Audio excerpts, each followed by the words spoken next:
Bonjour, Sandrine Bélier, je suis la candidate du Rassemblement des écologistes, Europe Écologie Les Verts et le mouvement écologiste indépendant.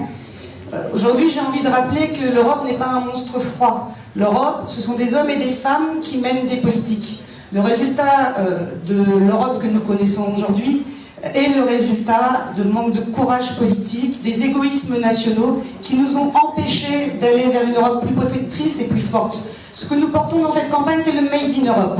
Le Made in Europe pour assurer la protection dans le domaine alimentaire et agricole avec un nouveau contrat alimentaire, une agriculture de qualité et proximité.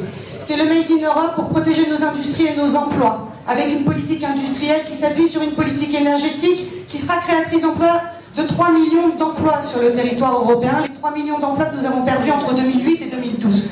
Mais c'est également un pacte de citoyenneté. Et ça a été ma pratique, la pratique des écologistes. On ne fera plus l'Europe comme on l'a construite sur les 20 dernières années. On ne fera pas l'Europe sans les citoyens.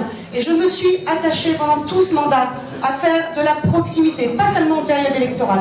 C'est ce qui nous a permis de construire l'initiative citoyenne européenne et d'avoir le premier succès des citoyens dans le domaine de la politique de l'eau. C'est ce qui nous a permis de faire obstacle à des projets totalement inutiles et coûteux, comme l'aéroport de Notre-Dame-des-Landes, qui est aujourd'hui en infraction communautaire et en procédure d'infraction communautaire, parce que nous avons monté ce dossier et relayé la mobilisation citoyenne au sein du Parlement européen.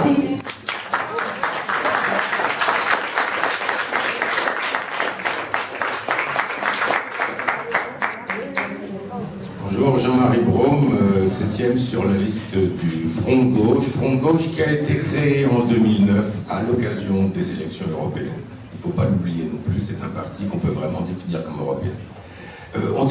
Tout le monde décrit en gros la même chose, une Europe qui ne va pas bien, mais elle ne va pas si mal cette Europe, l'Europe des grands lobbies, l'Europe d'une commission nommée et non pas élue, qui peut imposer une politique alors que le Parlement n'est pas responsable d'influer sur la politique et n'a que le pouvoir de dire non. L'Europe du grand marché qui est en train de se faire, l'Europe qui fait que les frontières sont libres, mais pas quand on s'appelle à Rome et qu'on vient en France. Là, les frontières ne devraient plus être libres de certains. L'Europe de ces grands marchés qui ne voient qu'une chose, la croissance européenne industrielle pour que l'Europe exporte, mais pas pour que les Européens vivent mieux. Et cette Europe qui impose des contraintes budgétaires féroces sur les États, regardez la Grèce, regardez l'Espagne, et cette Europe qui n'impose que quelques clauses de bonne volonté au niveau de l'environnement et autres. C'est pas cette Europe que nous voulons. Nous voulons une Europe qu'il faut refonder. Le seul pouvoir qu'aura le Parlement sera de dire non à certains traités. Et en bloquant certains traités, ou certains pays en désobéissant au règlement européen, on pourra peut-être remettre tout à plat et arriver vers une autre Europe, celle qu'on aurait dû faire. Merci Jean-Marie Brome.